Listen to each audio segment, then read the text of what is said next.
আজকের এই পৃথিবীতে শুধুমাত্র ইরান হুরমুজ প্রণালী বন্ধ করে দেওয়ার ফলে পুরো পৃথিবীর অর্থনীতিতে ধস নেমে গেছে। আর ইরান এত সাহস কিভাবে পেল যে ইসরায়েল এবং আমেরিকার সাথে এত বড় একটা সংঘর্ষ চালাই গেতেছে? না, ইরান সাহস পায় না। ইরান এটা প্রায় 35 বছর ধরে পরিকল্পনা করে আসতেছে যে বিশ্বের বৃহত্তম একটা শক্তিশালী দেশের সাথে কিভাবে যুদ্ধ করা যায়। ওরা এটা আগে থেকেই পরিকল্পনা করে আসছে। ধীরে ধীরে ধীরে ধীরে মনে করেন যে আমেরিকার সাথে কিভাবে সংঘর্ষ চালাতে গেলে কি কি সমস্যা দেখা দিতে পারে, কি কি সংকট দেখা দিতে পারে, এরা এগুলো 35 বছর ধরে পরিকল্পনা করতে পারছে এবং সফলও হয়েছে। ইরানকে যে এত দিন ধরে যে স্যাংশন দিছে, অর্থনীতির মধ্যে যে একটা বড় ধরনের নিষেধাজ্ঞা দিছিল আমেরিকা ইউরোপেরা, সে কিভাবে এত বড় একটা জায়গা থেকে কিভাবে আমেরিকার সাথে প্রতিহত করতেছে। একটা কথা মনে রাখবেন আপনারা যে ইরানের অর্থনীতির প্রধান দেশই হলো কিন্তু চীন। চীনের সাথে তো মনে করেন যে ডলার নিয়ে লেনদেন করা যায় না। ডলার নিয়ে লেনদেন তো করবো কেমনে? ডলার দিয়ে লেনদেন করবো, এখানে তো ডলারে নিষেধাজ্ঞা আছে। হ্যাঁ, চীনের সাথে কিভাবে লেনদেন করছে? চীনের সাথে লেনদেন করছে যে চীনকে বলছে যে আমি তোমাকে বিনিময়ে তেল দিব, তুমি আমাকে সরঞ্জাম দাও। সরঞ্জাম বলতে বুঝতে পারতেছেন যে অ্যালুমিনিয়াম, লোহা জাতীয় যত সরঞ্জাম আছে এগুলো, যেগুলো ইরানের মানুষের প্রয়োজন আছে। খাদ্যদ্রব্য তো লাগে না, কারণ খাদ্যদ্রব্য ইরানের মানুষরাই তৈরি করতে পারে, সেখানে সব কিছুই তৈরি হয়, এগুলো লাগে না।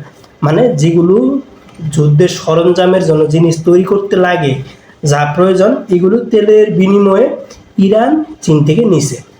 হ্যাঁ, তো বুঝতেন। এখন এইভাবে ইরান তাদের একটা যুদ্ধের ভান্ডারের মধ্যে অস্ত্রগুলো তৈরি করতে হয়, এই অস্ত্রগুলো সকল সরঞ্জাম চীনের কাছ থেকে নিয়ে আসে। এভাবে আজকে ইরান এগিয়ে গেছে।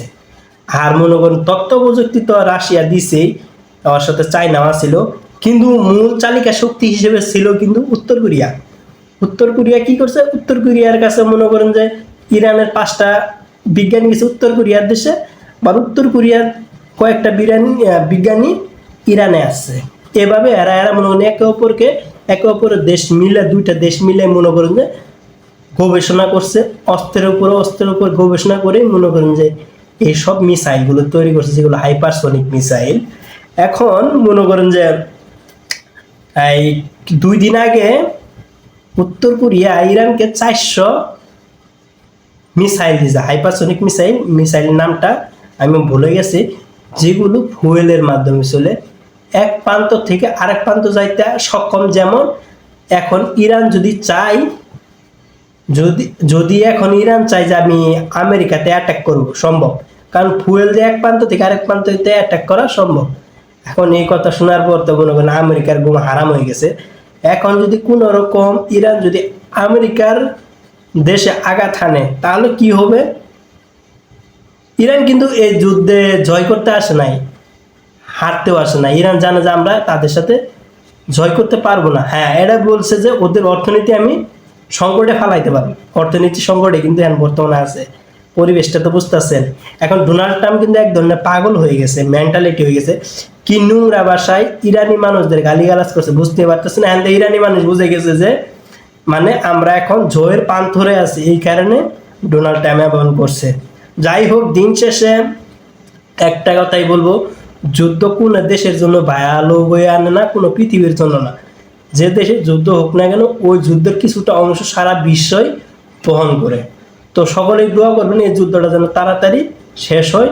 আমরাও চাই পৃথিবীর সকল মানুষ যেন আবার শান্তিতে বসবাস করতে পারে।